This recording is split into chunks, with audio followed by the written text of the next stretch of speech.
My dear friends, welcome to the retreat in Be West. When you practice breathing, it's very important to enjoy your in-breath and your out-breath. Let us not struggle with our breathing. We allow us to breathe normally, naturally. We just become aware of our in-breath and out-breath. And the practice of mindful breathing should be pleasant and enjoyable. We don't have to work our breath. We have to be aware of our breathing. There is a difference between the two. It is like when we look at the blue sky, we don't want to intervene with the sky. We leave the sky. We allow the sky to be safe. We just want to be aware of the sky, that's all. So this is the same with our in-breath and out-breath. We just allow us to breathe normally, and we become aware of our in-breath and out-breath. This is very important. And our breathing can be very pleasant. Remember, there were times when you could not breathe easily, normally, and you wish that you can breathe freely like other people. So to be able to breathe freely, to enjoy our breathing, is something we would like to do. Something very enjoyable. When you breathe in and out mindfully, you get an insight that to be alive is a wonderful thing. To still be alive is a wonderful thing. In my hermitage, I wrote in calligraphy the words, "Breathe, you are alive." You are alive, therefore breathe and enjoy your breathing. When you sit, please allow your body to be relaxed also. You should not struggle. When you sit in your living room and watch television, you don't struggle. You allow yourself to be sitting there, and you don't get the kind of headache or pain in your children, because you allow yourself to sit. So in sitting meditation, do not struggle. Do not try.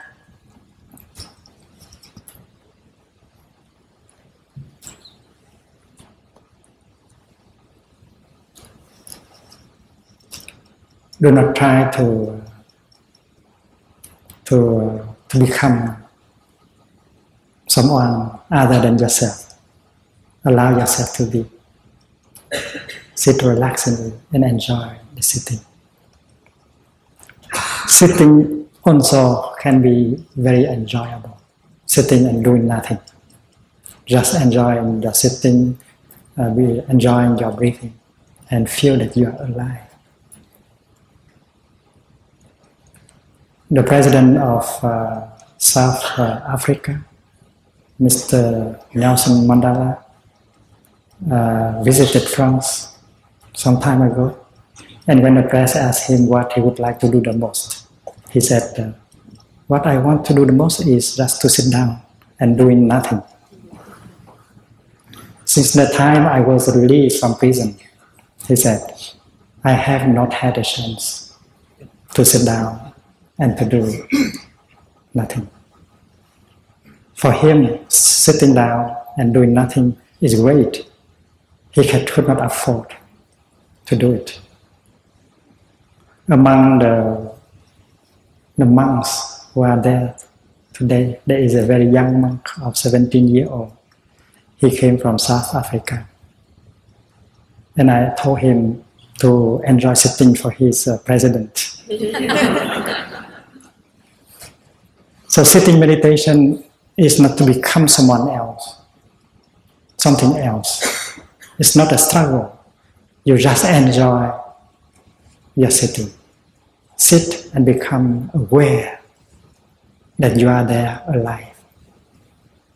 To be alive is already a miracle. And if you can touch the fact that you are there alive, that is already enlightenment. Because many people around us, they live the daily life, but they are not truly alive. They always run. They are not capable of dwelling in the present moment and touch the wonders of life that are available in the here and the now.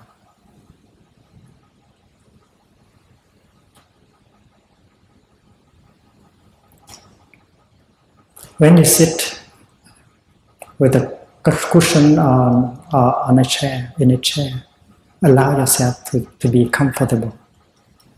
You may like to choose the kind of cushion that is fit to you. But it would be very pleasant if you can sit upright. And our head is on the same line with our back. Don't sit like this, sit like this. Don't do like this. And when you sit like that, allow all the muscles in your body to relax. Give up the struggle. Smile. When you smile, you help many hundreds of muscles on your face to release, to relax. And you allow the muscles on your shoulders to relax. You don't even have to bring your hands up like this. You can allow them to rest like this. Sitting is an art, and the art of resting first.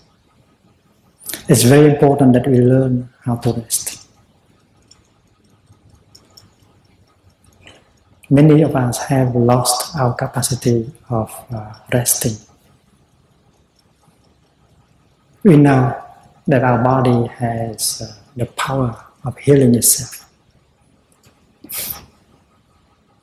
But we just don't give it a chance to heal. We work our body too hard.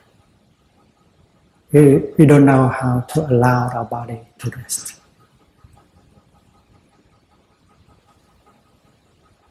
By eating, by drinking, by working, we make our body suffer. We do not allow our body to rest. If only we know how to allow our body to rest, our body will know how to heal itself. Remember when you got a cut on your finger, you didn't have to do anything. You just clean the wound. You are not worried because you know that the cut will heal by itself. Your body has that capacity of healing. You trust your body. This is very important. We have to trust our body. To trust in the power of our body to heal itself. And we should learn how to allow our body to rest.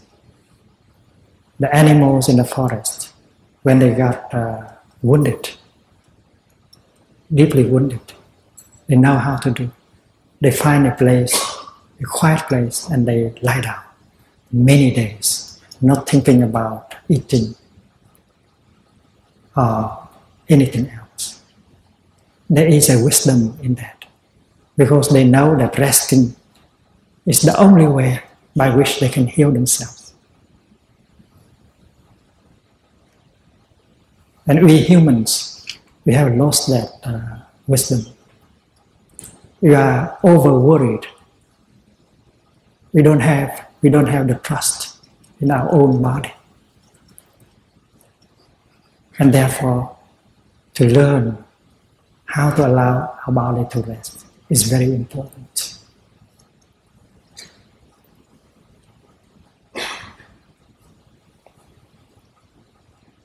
Many of us understand this in principle, and yet we do not have the methods in order to allow our body to rest, including the method of not eating. Not eating, fasting is a very wonderful practice. But we are afraid that if we don't eat, our body will not get the energy it needs. It is exactly that kind of worry that is responsible for the situation. There are many things we can learn in order to allow our body to rest, in order for it to heal itself. The same thing is true with our spirit. If there may be a zone of pain in our body, there are also zones of pain in our spirit, in our consciousness. And our consciousness, it has the power of healing itself also. But we don't allow it to heal. Every day we bring into it a lot of toxins, a lot of worries, a lot of anxieties. We force it to do so much. We don't know how to allow our consciousness, our spirit to rest. Because it seems that we have lost our confidence, our trust in our spirit. Our spirit, our soul, it has the power of healing itself. If only we know how to allow it to rest.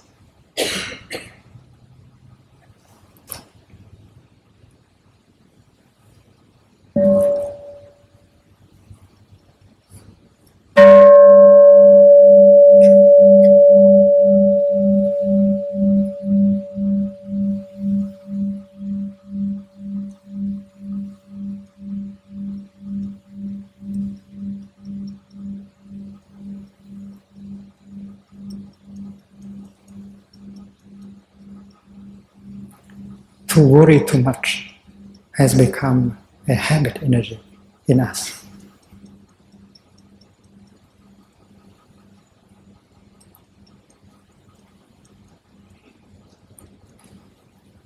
In the beginning, we did not worry too much, but we have learned to worry. And with time, the energy of worry, the habit energy of worry has become too strong. And that energy called worry is preventing the healing of our body and of our spirit.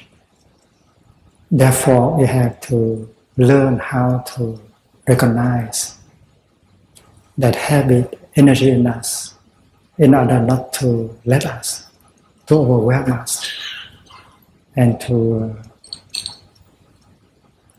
stand on the way of the healing.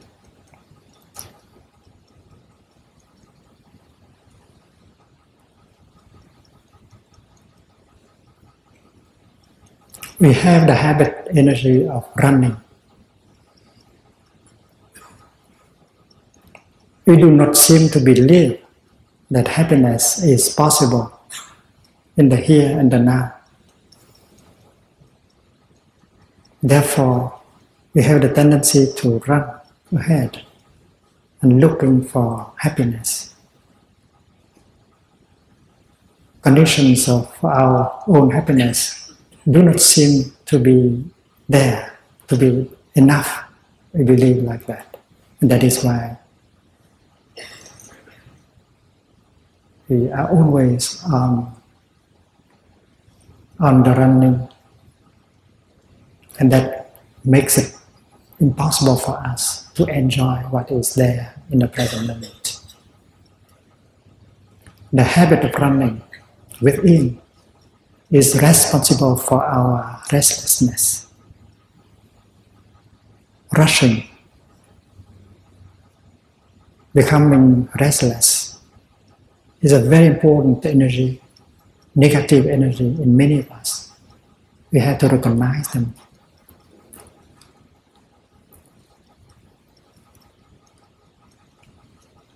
We know that if we become restless, peace cannot be possible, and happiness cannot be possible either. Therefore, how to embrace the energy of restlessness, how to stop the running, is very important. And Buddhist meditation can help us dealing with these matters. Every time the energy of running, the habit energy of running is pushing us. Every time we feel that energy of restlessness in us, we should know how to deal with them, how to recognize them, how to embrace them, how to smile to them, how to help them. The Buddha said it is possible to live happily in the present moment. That teaching of the Buddha does not seem to be very well known to people. Drishta Dharma Sukha Vihara is the Sanskrit expression. Drishta Dharma means the present moment, the here and the now. Sukha means happy. Sukha Vihari, living happily. And the Buddha also said that even if you have pain and sorrow within yourself, still it is possible for you to live happily in the present moment.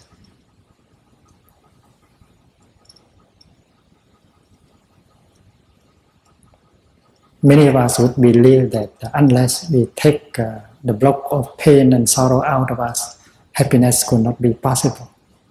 But the Buddha is saying something different. Suppose we throw into the river, a rock. The rock will sink into the river. But if we have a boat, we can carry hundreds of pounds of rocks, and yet we don't sink into the river of suffering. Therefore, it's very important to secure a boat.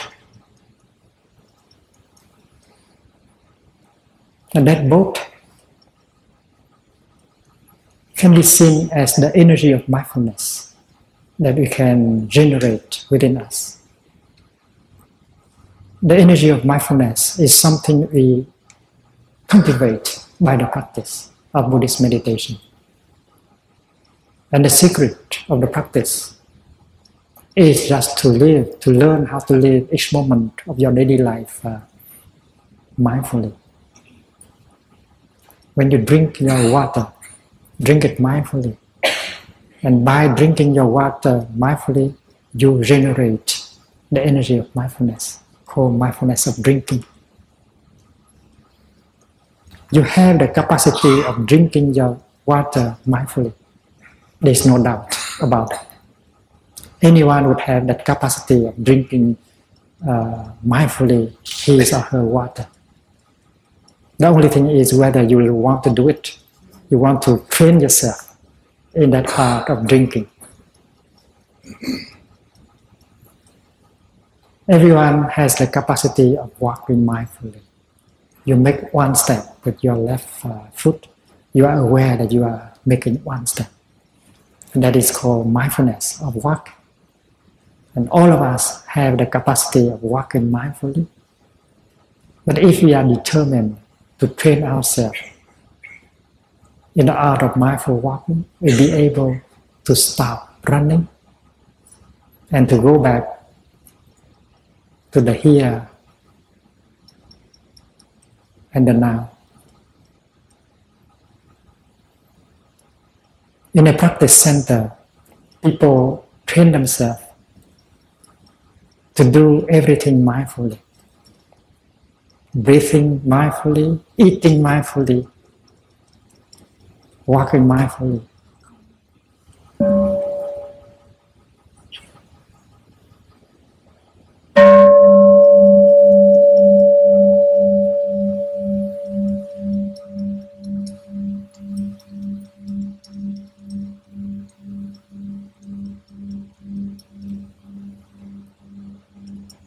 Speaking mindfully, drinking mindfully, eating mindfully, walking mindfully. That is the training. And if we continue to train ourselves like that, the seed of mindfulness in us will grow every day. And it will be very easy to touch that seed in order to invite the energy of mindfulness to come up and to guide us, to support us. And then around us, there are people who practice the same. My Dharma brother, my Dharma sister, everyone are doing the same because you practice the same kind of teaching. And everyone generates the energy of mindfulness. A practitioner always needs the support, the nourishment of his or her Sangha. Sangha means the community of brothers and sisters who practice with you. So if you are surrounded by a Sangha where members practice mindfulness, and if you can generate the energy of mindfulness by yourself, and then you have the two elements of the boat that you need, the two components of the boat that you need, and sticking to your mindfulness practice and sticking to your Sangha, you never sink into the river of suffering.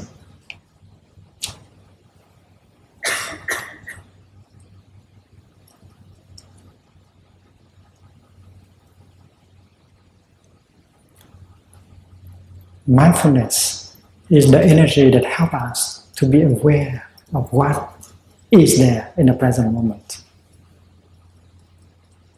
When I drink my water mindfully, the water becomes real. I'm aware that I'm drinking this water.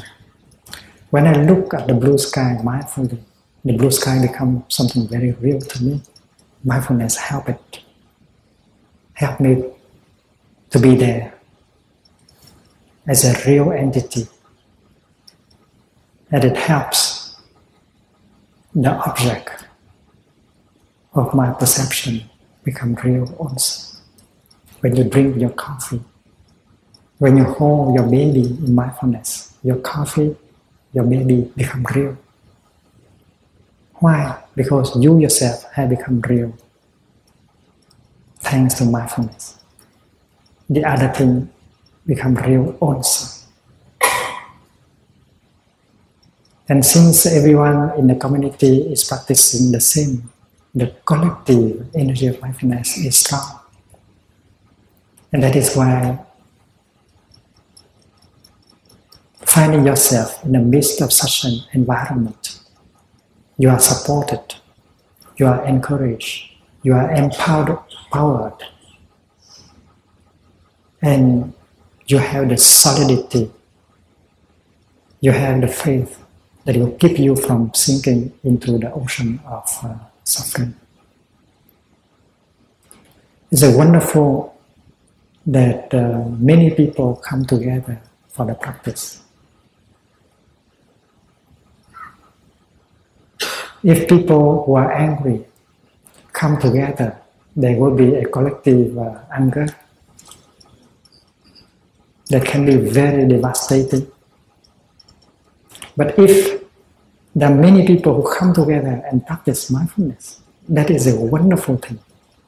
Because the collective energy of mindfulness produced by that amount of people will be penetrating into each of us, and each of us will profit from that energy. Suppose we do walking meditation together, 600 people. Everyone practice breathing in and breathing out mindfully, generating the energy of mindfulness within himself or herself. That help the person who practices, that maintain him or her in the present moment, that help the world to be real for him or for her in the present moment. But at the same time, she offer that energy of mindfulness to the whole Sangha. Everyone is doing the same, and the collective energy of mindfulness generated by the whole Sangha will be available for each individual.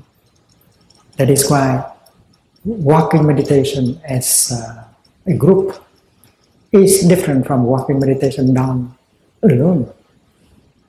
While practicing walking meditation as a group, allow yourself to be penetrated by the collective energy of the Sangha.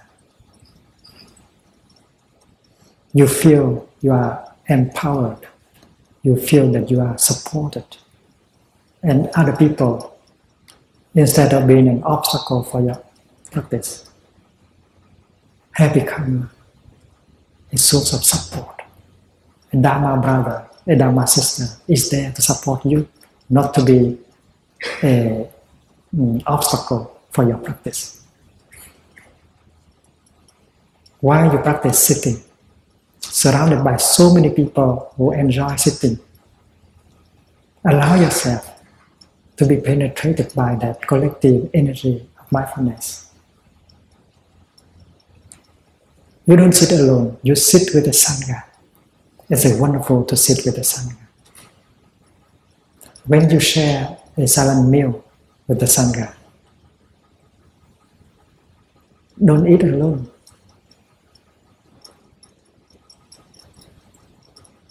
Because there are a few people who sit among other people but who still feel alone.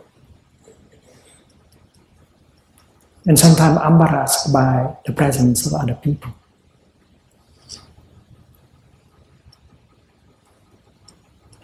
We have to feel that we are brothers and sisters to each other. We are brothers and sisters in the Dharma, in the practice. And I have the right to benefit from your presence, your wonderful presence, because you are there to practice like I am. So let us learn to look at our brothers and sisters who are there as a source of support, and we profit from their presence and their practice.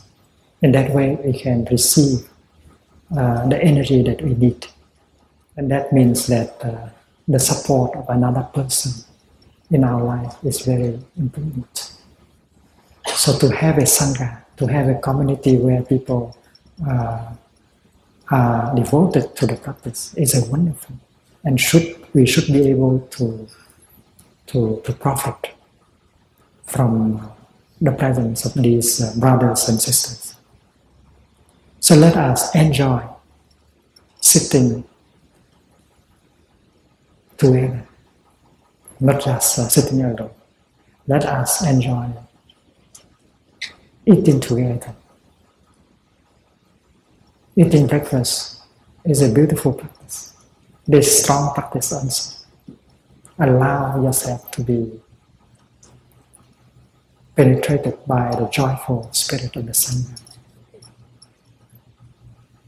Walking together, sitting together,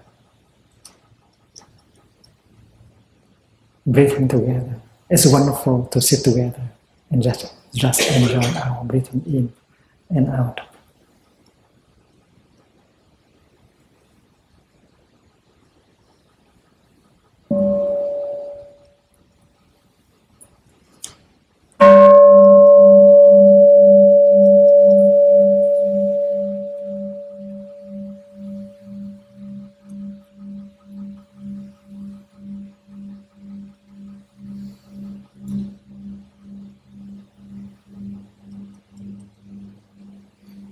The practice of mindfulness is, first of all, the practice of going back to the here and the now. But the habit energy might prevent us to do so. The energy of rushing, the habit of over worrying, the feeling of restlessness,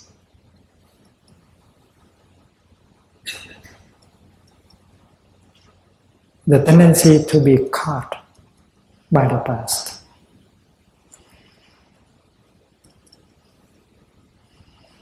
The tendency to be afraid of the future. All these things constitute obstacles for our practice of going back to the here and the now. If we are able to go back to the here and the now with mindfulness, you'll be able to recognize many elements that can make us happy right now, right here. You will be able to identify what is wonderful, refreshing, healing,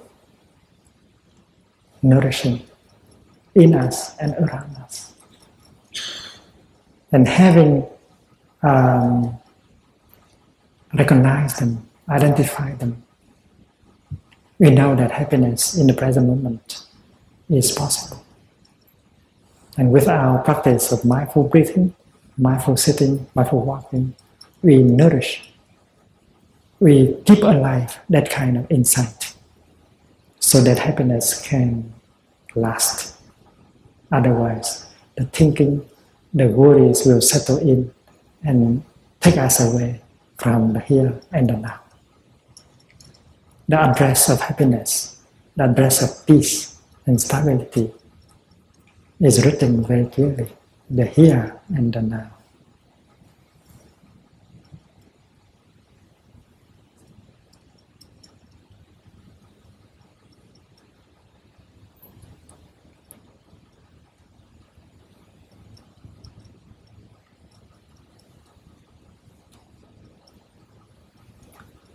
The first thing we shall do together tomorrow is to enjoy walking meditation as a group of 600 people.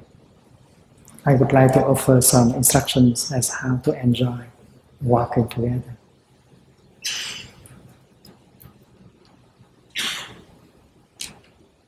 We shall not wait for everyone to come in order to start walking. We can start with 200 or 300 people. When you breathe in, enjoy making 2 steps or 3 steps. Try and see whether you would like to make 2 or 3 steps while breathing in. Ask your lungs. They will tell you. And when you breathe in like that, and if you make 2 steps, you may like to use the words, I have arrived. I have arrived. I have arrived. Arrived. And when you breathe out, you say, I am home. I am home. That is the practice of stopping the running inside.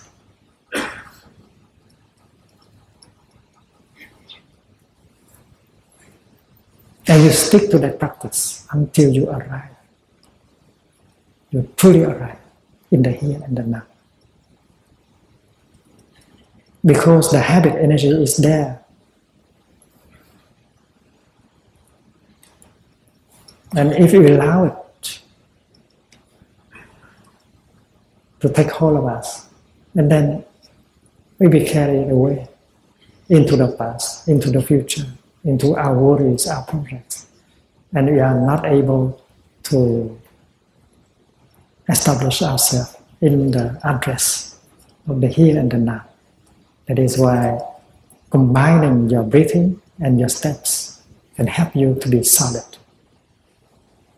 to be yourself. I have arrived. Arrived. I am home. I am home. My true home is in the here and the now. Because only in the here and the now that life is available. The Buddha said the past is already gone. And the future is not yet there.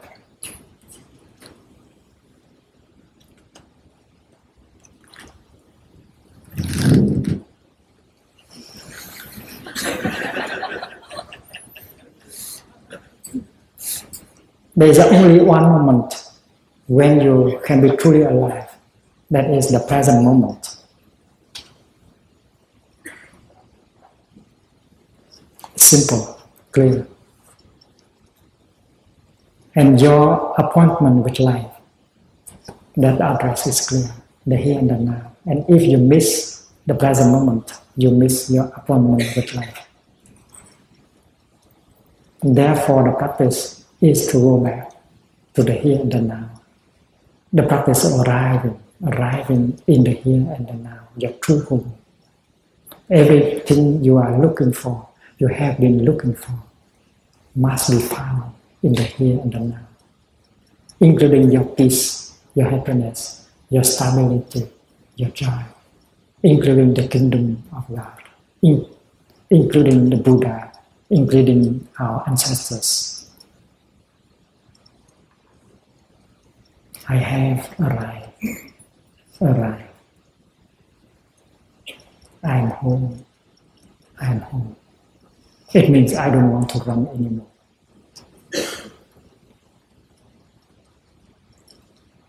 You may like to make 3 steps or 2 steps while breathing in or breathing out. Up to you. And sometime later you may switch into the second line. In the here, in the now. In the here, that is for your in-breath. In the now, that is for your out-breath. In fact, it is the same kind of practice. When you say in the here, you bring yourself back into the present moment. So it is exactly the same kind of practice. And a few minutes later, maybe 5, you may switch into the third line. I am solid. I am free. I am solid. I am free. I am free. This is not auto-suggestion. This is not wishful thinking. Because if you have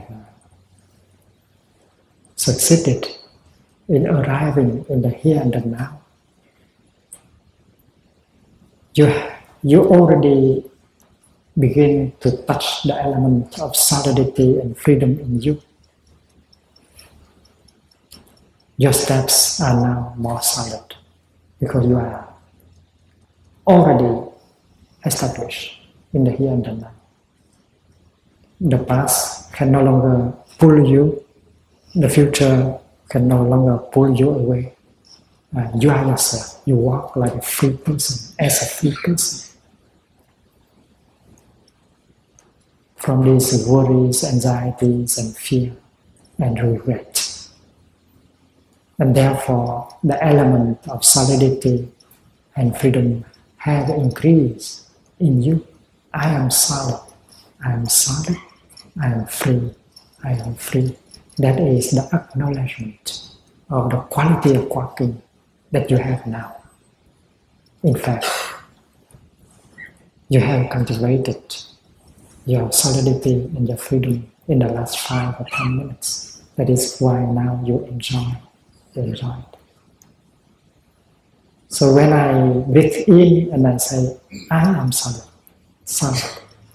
I just enjoy my solidity. We know that without some solidity, we cannot be truly happy.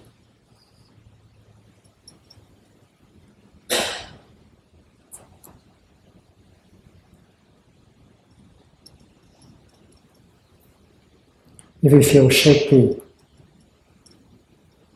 we cannot be happy. We must have some solidity within us. And the degree of freedom has also increased because you are now much more of yourself than before. Because you have been able to prevent the worries about the future, the regret about the past to come and overwhelm you. Your quality of life has been improved. You have got more freedom. And when you practice walking mindfully like that, you are cultivating your solidity and your freedom with the energy of mindfulness. The Buddha said, solidity and freedom are the 2 characteristics of nirvana. Nirvana is not an abstract thing. It is made of solidity and freedom. And the Buddha also said, you can touch nirvana with your own body, with your feet. So walking meditation is wonderful. Sometimes when you are angry, you are worried, walking like that can release very quickly your negative emotions. And when you are not possessed by anger or worries, walking meditation can help you to cultivate more solidity, more freedom, help you to touch the wonders of life that are available in you and around you. In France, I used to ask the children to practice walking meditation with the 2 words only. Oui and merci. When you breathe in, when the children breathe in, they make 2 steps and they say, oui, oui. Learning to say yes to the wonderful things that are available. You say yes to the blue sky. You say yes to the fact that you are your beloved ones are still there, alive, taking care of you. You say yes to your youth. There are so many things to say yes to. And when you have recognized them, you say thanks, merci. So although these words are simple, they are truly the essence of the practice. You recognize the positive elements that are there available. You say yes to them. And you feel thankful that they are there. Conditions for your own happiness. So although it looks like a practice for children, but we adults can very well practice oui, merci, merci like the children.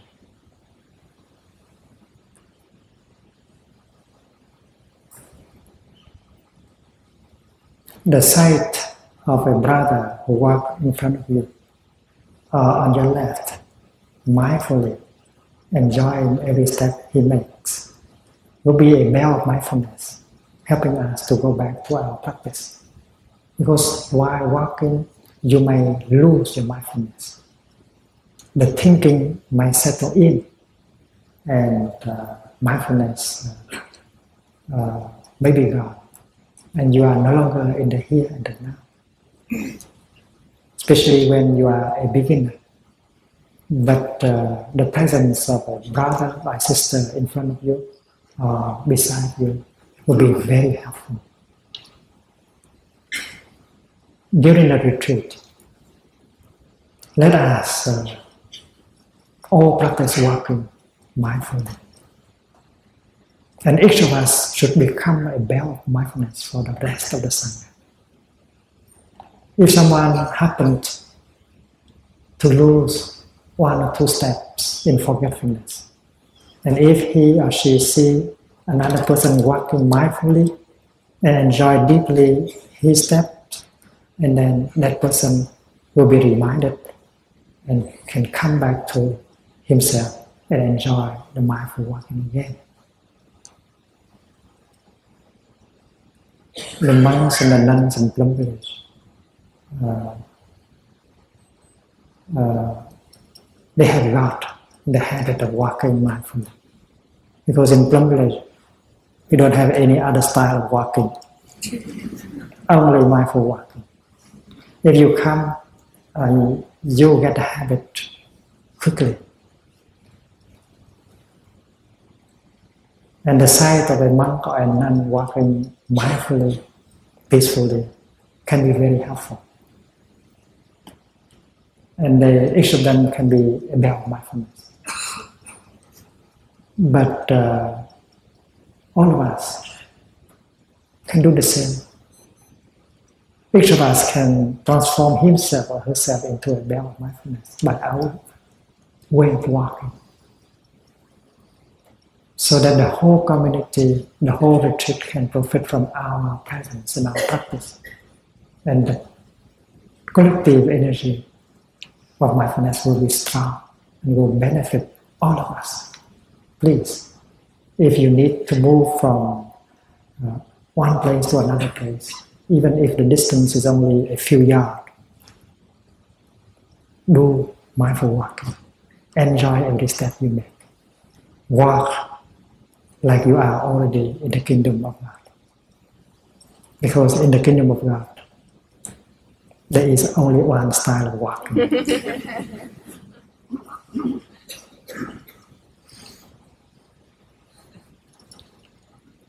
Walk in such a way that peace and joy be possible. Walk in such a way that this very place become the kingdom of God, the pure land, the Buddha land. That is possible.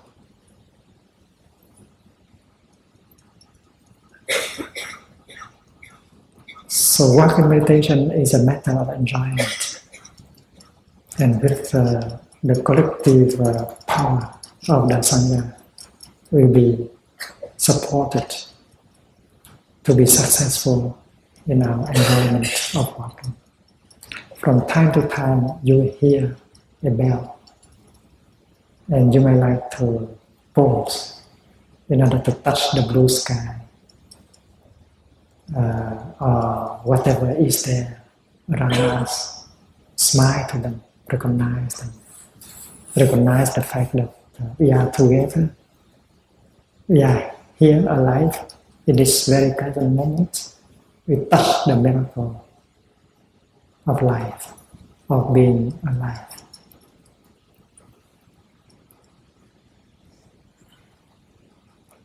And we resume the walking after a few breathings like that. We can look at each other and we can smile. And these little things, they can bring a lot of happiness. And then if possible, we'll sit down together. informal sitting meditation for some time before we go to breakfast. Breakfast is a time of togetherness. We enjoy our breakfast. Every piece of bread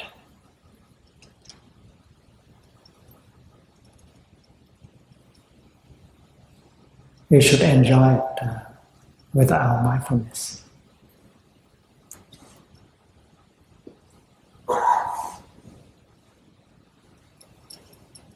We eat in such a way that the piece of bread becomes real, become really a piece of bread. I think this is the intention of our teachers to when they created the tradition of the Eucharist. Jesus broke the bread and offered to his students. And he said, enjoy this bread. This is my body offered to you. And to me, this is a very drastic kind of teaching that can help you to be awake. You are touching a piece of bread, not less than a miracle, a wonder of life. If you hold your bread in your hand and look deeply with mindfulness, you see that the piece of bread is no less than the body of the cosmos. The sunshine is in there. The cloud, the sky are in there. The great earth is in the piece of bread. The farmers. Everything in the cosmos are present in that little piece of bread. You need only to breathe in mindfully in order to see it in a piece of bread. A piece of bread is something not less than a miracle. That is an ambassador from the cosmos coming to you. And if you can see like that, life is full of miracles. And if the piece of bread has not revealed herself to you deeply like that, don't put it into your mouth. Smile to it first. Call it by its true name, bread. And then it will reveal itself. Because when you look mindfully, you call the name bread mindfully, the energy of mindfulness bringing you back to yourself, mind and body together. And when you have produced your true presence, body and mind united, what is there in front of you will also become very real. When you are truly there, something is there also that is life, that is the wonder of life. So when you breathe, or you look mindfully, or you say something like bread mindfully, you become whole. You become real. And the piece of bread is real now. You can put it in your mouth. And you show it mindfully. And be sure not to show anything else. Not to show anything else like your projects, your worries. Just show the bread. A real pleasure. And eat slowly. Because that is loving kindness to our body. Chew your bread carefully until it becomes something very tasty before you swallow. That helps your body very much. You don't have, if you eat like that, you don't have to eat a lot. And the amount of nutrition will be enough, or more than enough. Enjoy every morsel of food like that, and enjoy the community of brothers and sisters who surround us, that surround us. From time to time, we look at a brother or a sister and smile and feel the happiness of having a Sangha in practice.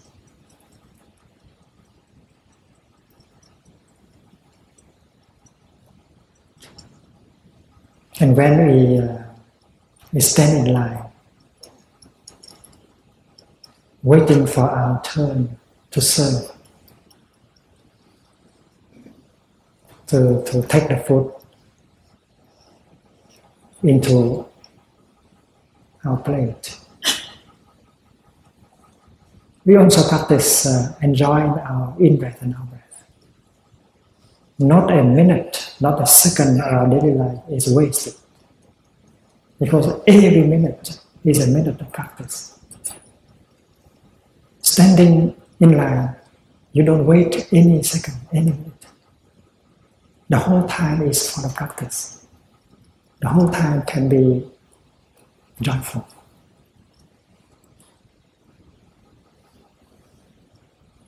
There's no waiting. What are you waiting for?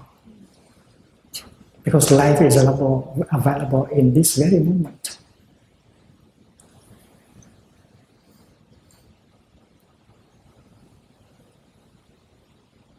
There are those of us who are new to the practice.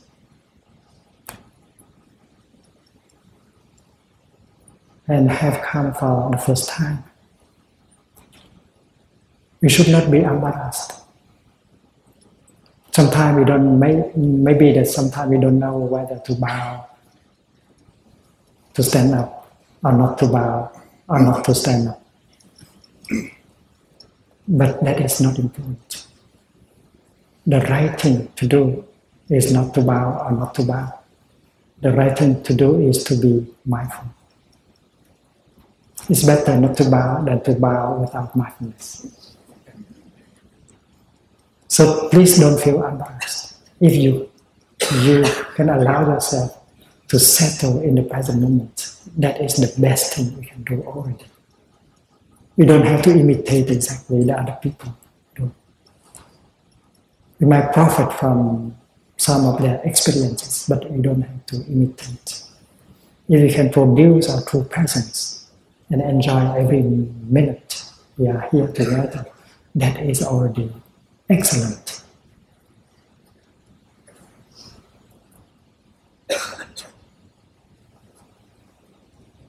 Walking is good or running is good. If you can run mindfully, that is good. The problem is not between walking and running. The problem is whether you walk mindfully or you run mindfully. In Plum Village, in winter, the monks and the nuns practice mindful running also to get warm. Mindfulness practice does not mean that you have to slow down everything.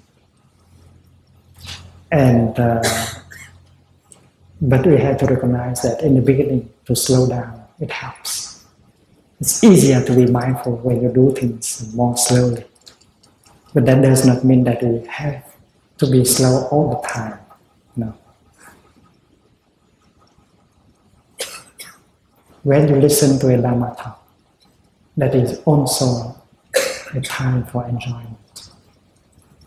Allow yourself to sit with comforts. Don't stop. Don't use your intellect. Don't try to understand. Don't try. Don't try to compare. Don't try to think about. Just allow the Dhamma talk to come to you naturally like that, like the earth welcoming the rain.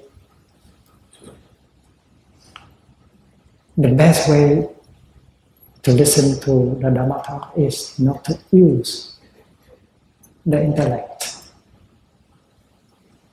Using the intellect is like using a sheet of nylon to receive the rain. It prevents the rain from penetrating into the soil of our consciousness. it is confirmed that the seed of understanding, the seed of enlightenment, the seed of love and joy, they are already there in our consciousness, in the soil of our consciousness. Maybe in the past, not many people have been able to touch them and to help them grow.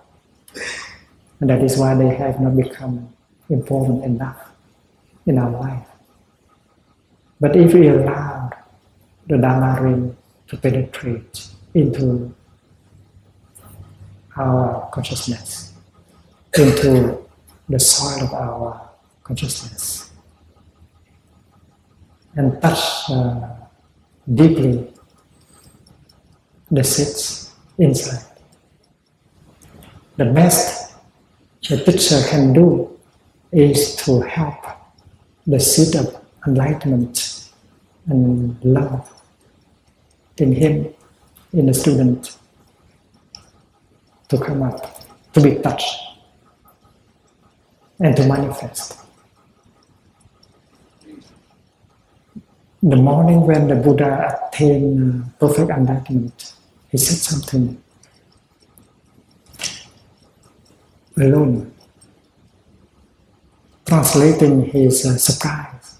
He said, how strange, everyone has the capacity of great understanding and great love, and yet they allow themselves to sink and to sink more and more in this ocean of suffering.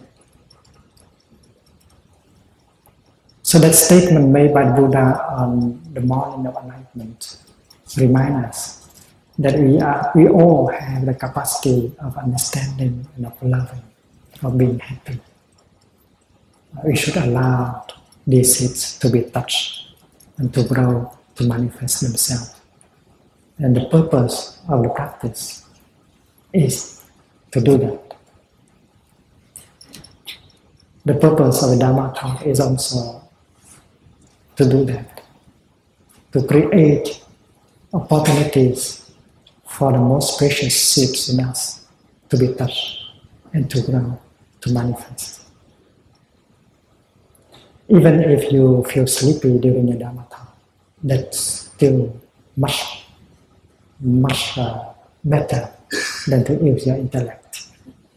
Because the Dharma talk in that case can sneak into you easily. But with the intellect, there's no chance.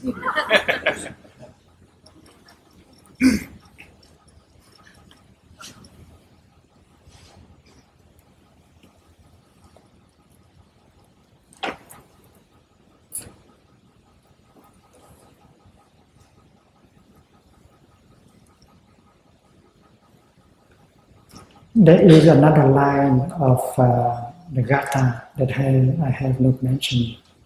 I have arrived. I am home. In the here, in the now. I am solid. I am free. The last line is, in the ultimate I dwell. In the ultimate I dwell is a very deep practice. There are two dimensions to the same reality. The first dimension, we call it the historical dimension. And the second dimension, we call it the ultimate dimension. And they both are aspects of the same reality, like the wave and the water. The wave is a wave, but she is at the same time water. From the side of the wave, you can see a beginning and end. You can see whether the wave is high or low, more or less beautiful, this wave or the other wave. But on the side of the water, you cannot see that. We cannot say that the water has a beginning and end, high or low, more and beautiful, because the water is the very ground of being of the wave.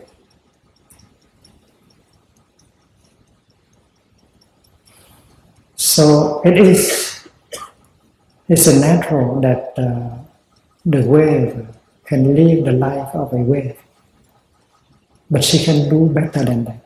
She can at the same time learn how to live the life of water. And if the wave can bend down and touch the water within her, which is her very ground of being, she will lose all her fear, all her sorrow.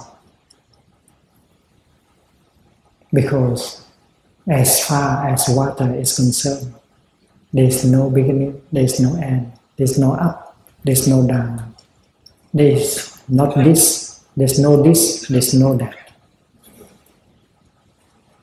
There is no before, there is no after. And each of us is a wave like that. We have our historical dimension. We can live our life in the historical dimension, but we may be filled with a lot of fear, suffering, discrimination. But if we are able to touch the ground of our being, the substance of no birth and no death within us, we will lose all our fear. And we get the greatest relief we can get from the practice.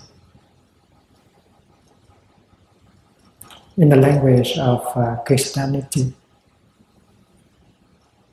the ground of being, that ground of being is God. Do not be afraid. It is me, your God. That is the voice of the water talking to the wave. And if you can touch your ground of being, and then the ups and downs, the idea of being and non-being can no longer make you suffer. Touching nirvana is the practice. Touching the ground of no birth and no death. We should be able to train ourselves to touch the ultimate dimension in order for one day we can get the greatest relief, free from all kind of fear. In the ultimate ideal. That is the last line. Let us sing together the song so that those of us who are not used to this practice can memorize. I have arrived. I have arrived. I am home. In the here and in the now, I have arrived. I am home. In the here and in the now, I am sorry. I am free. I am sorry. I am free. In the ultimate idea. In the ultimate idea. One more time, please. I have arrived. I am home. In the here and in the now, I have arrived. I am home. In the here and in the now, I am sorry. I am free. I am sorry. I am free. In the ultimate idea.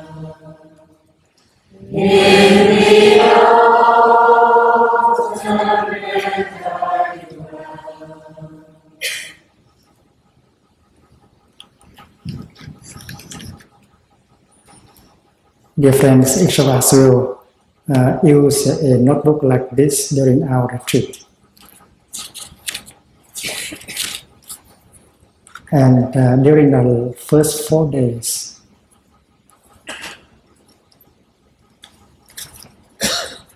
we will practice complete silence.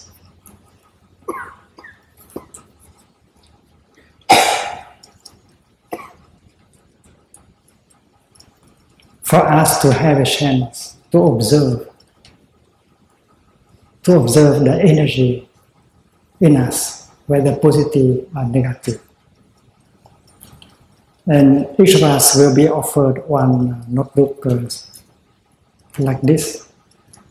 And after having used one page, you keep that page. Don't tear it out. Because a few days later, we have a chance to look at it again.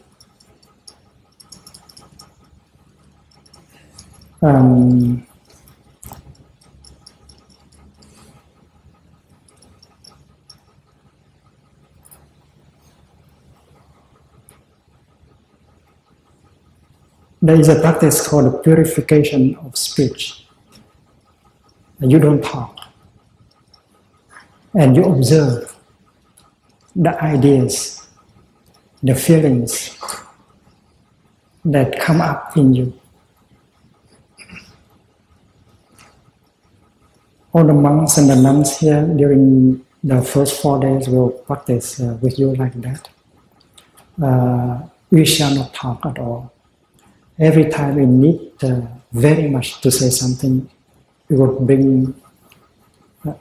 use the notebook and write that sentence here in the shortest way possible. We learn to be thrifty as far as words are concerned. But you are asked if you want to say something, you want to react to say something. Instead of saying it, don't say it. Write it down. You may like to note the day here, Monday or Tuesday.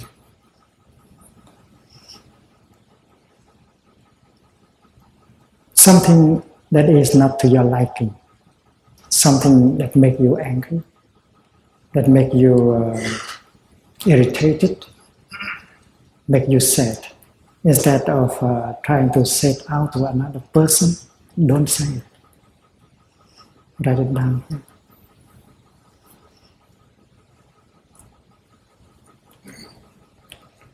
When a feeling, a strong feeling, come up, instead of trying to find someone to show your feeling, to talk about your feeling, practice mindful breathing, embrace that feeling, write it down here, one line about the nature of your feeling, and if possible, the nature of your feeling. Learn to observe your feeling, your ideas. And you may like to practice looking deeply in order to see the true nature of that feeling or of that idea. After a few days, when you read the sentences that you have written down, the sentences that represent what you want to tell the other person, you see that you don't need to say it at all. This is about the habit, energy,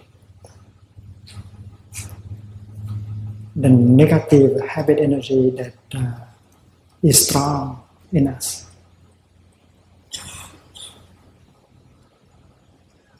And sometimes we say that it's stronger than us.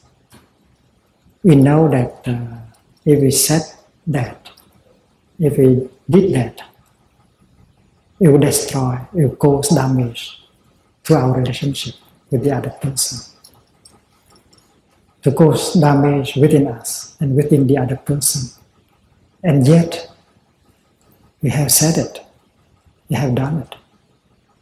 And then we regret a lot. We are very sincere. We vow to ourselves that next time we will never say something like that again, or do something like that again. And yet, when the time comes, you say it again, you do it again. That is the habit energy in us.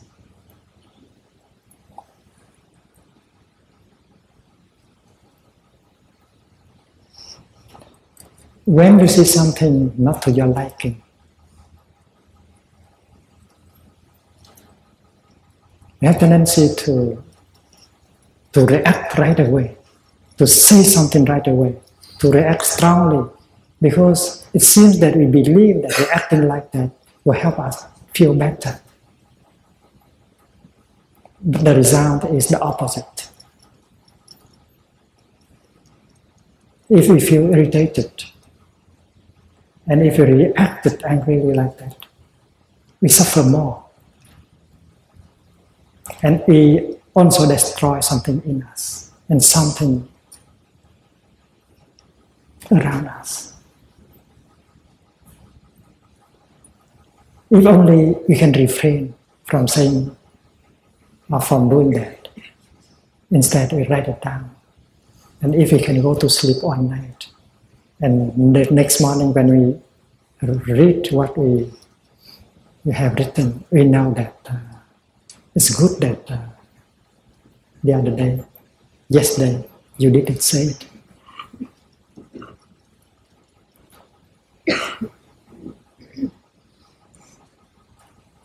Many of the things we say in our daily life are not truly necessary.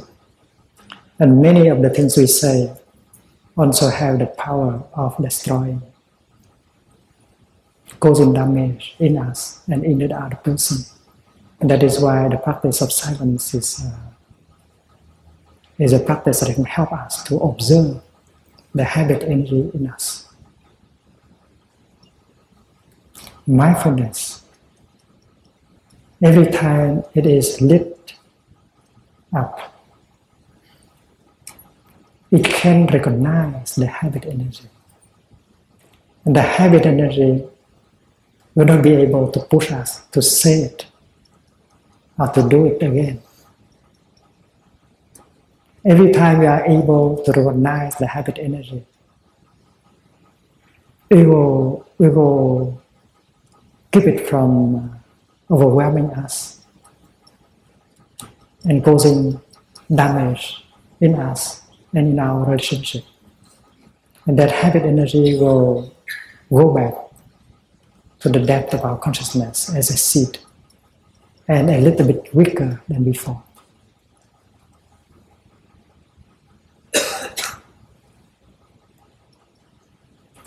There was a young American practitioner who came to Plum Village and who spent 3 wonderful weeks in summer, surrounded by solid practice. He was quite happy.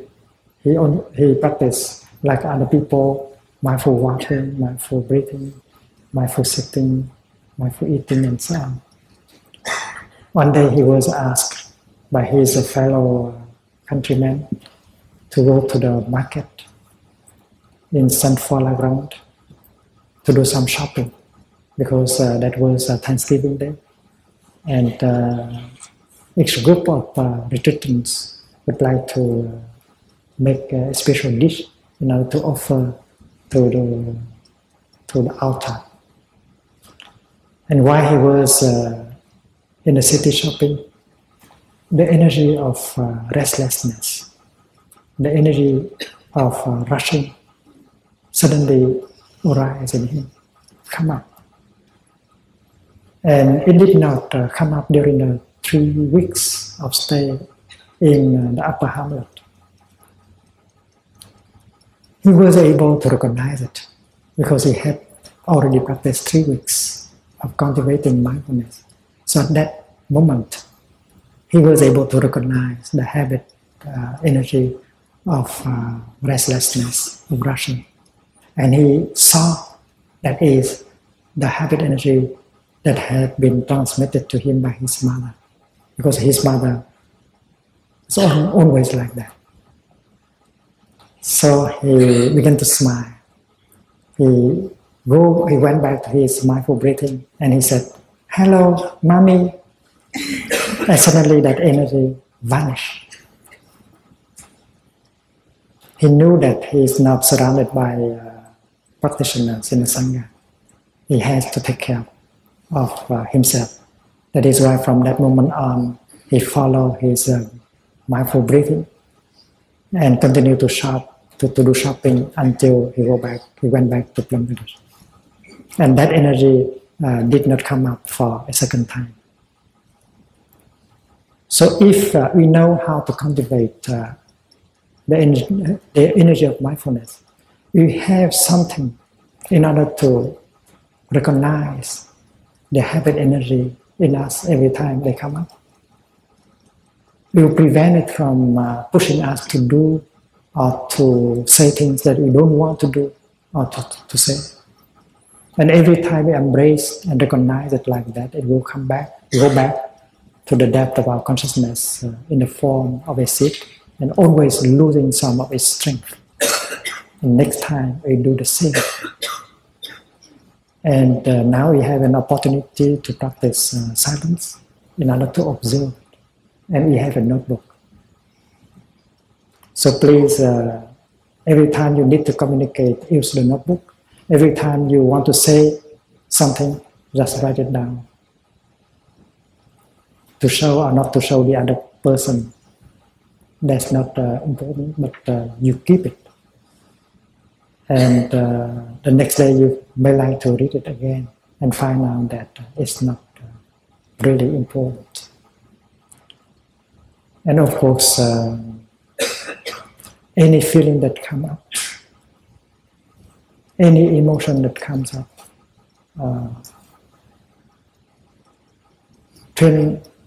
we should train ourselves to be aware of that, to recognize it, to embrace it, and to use our notebook to record about the time, the day when it manifests itself. That would be very helpful. Every time I see something not to my liking, I don't react right away.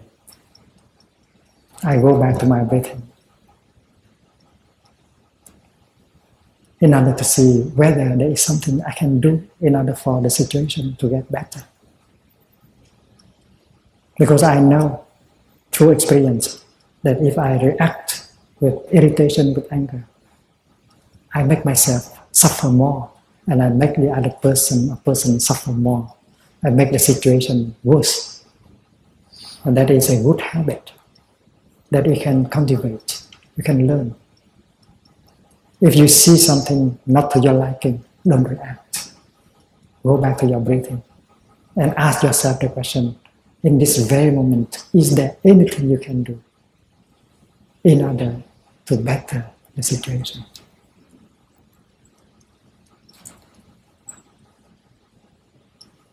I know some of us were not happy tonight when we arrived here and find that we have to use a shuttle in order to go back to the other end and crossing the city.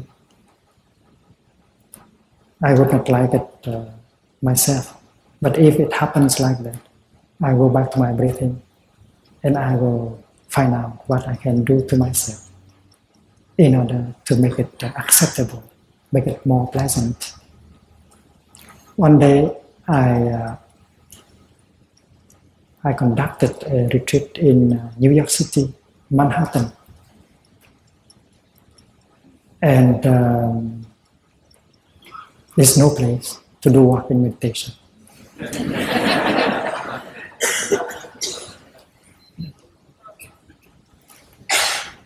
And it was not pleasant to come and to find out that there's no There's no facility for walking meditation. You cannot stay many days in a building like that.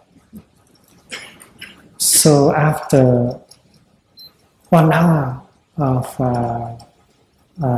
looking deeply, I invited subway meditation. The subway will link us to the Central Park, where we can have a walking meditation and also Dharma discussion. So I asked the community to support me in practicing subway meditation. So all of us, when the time arrived, would go down to the street and walk to the subway station nearby, mindfully, observing everything on our way, smiling. And one of us will buy the token, and we got into the subway, smiling, and observe. Usually people in the subway are not very joyful. And you have to maintain your aliveness by mindful breathing and to observe each person on it. Because you are equipped with mindfulness, you are capable of observing things and of smiling.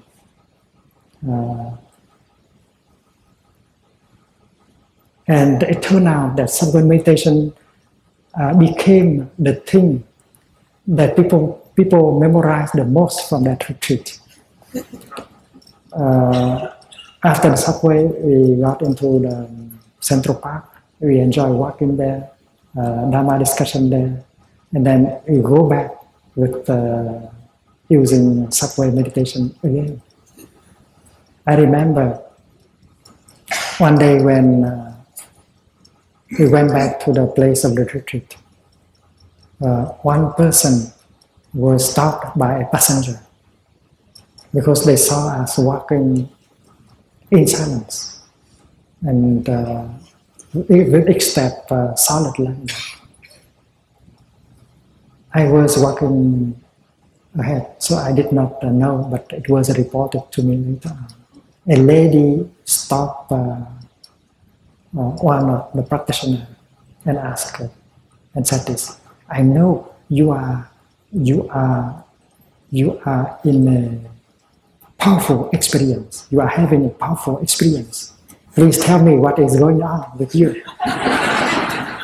But that person was a little bit, I think, carried the teaching, the practice too much, too seriously. So instead of smiling and explain, she continued walking like that.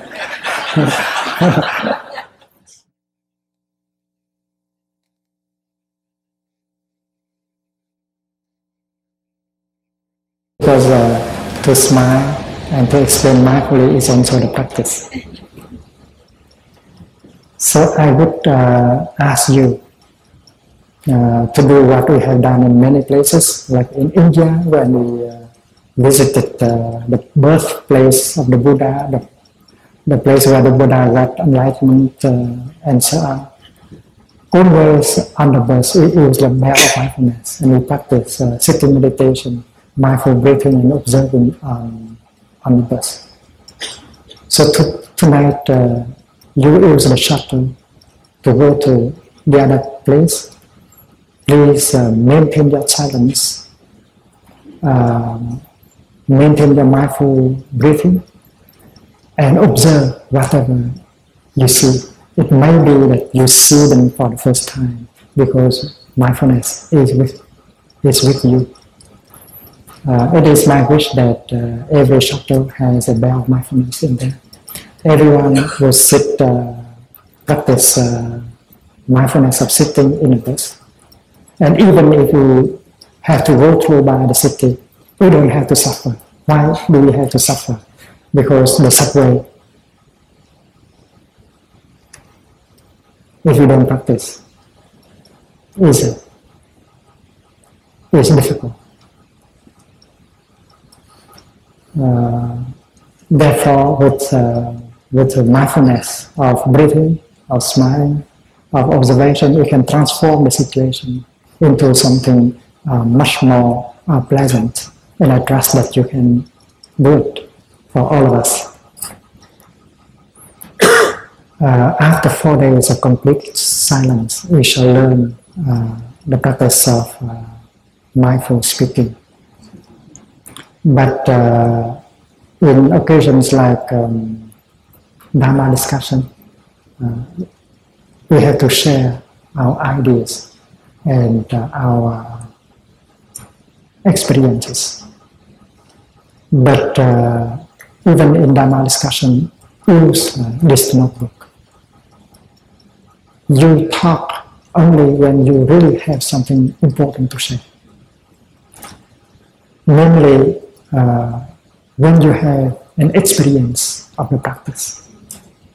And in Dharma discussion, we never engage in the kind of speculation, discussion that are purely theoretical. Dharma discussion is an opportunity for us to share the difficulties we have in the practice, the success we have gone through, we have obtained in the practice, so that everyone in the discussion group will benefit from our presence and our experiences. And thanks to the practice of silence, we have an opportunity, maybe the first time, to observe what is going on inside of us. And we know that thinking may not be the best. Being, touching deeply life in the present moment is the best. Dwelling firmly in the present moment, touching and living that present moment deeply is the best thing we can do. Because mindfulness, concentration, will lead to insight. And it is the insight that reveals to us many wonders that we have not seen. And it is the insight that will liberate us from our suffering, our afflictions. Thinking is not the best thing we can do. It is being, it is living deeply that is our practice. I think, therefore, I'm not really there in the present moment. So if we allow the thinking to settle in, we lose the opportunity to observe, to practice mindfully. My dear friends, we have talked about walking, the art of mindful walking, about breathing, mindful breathing, about eating, about using the shuttle.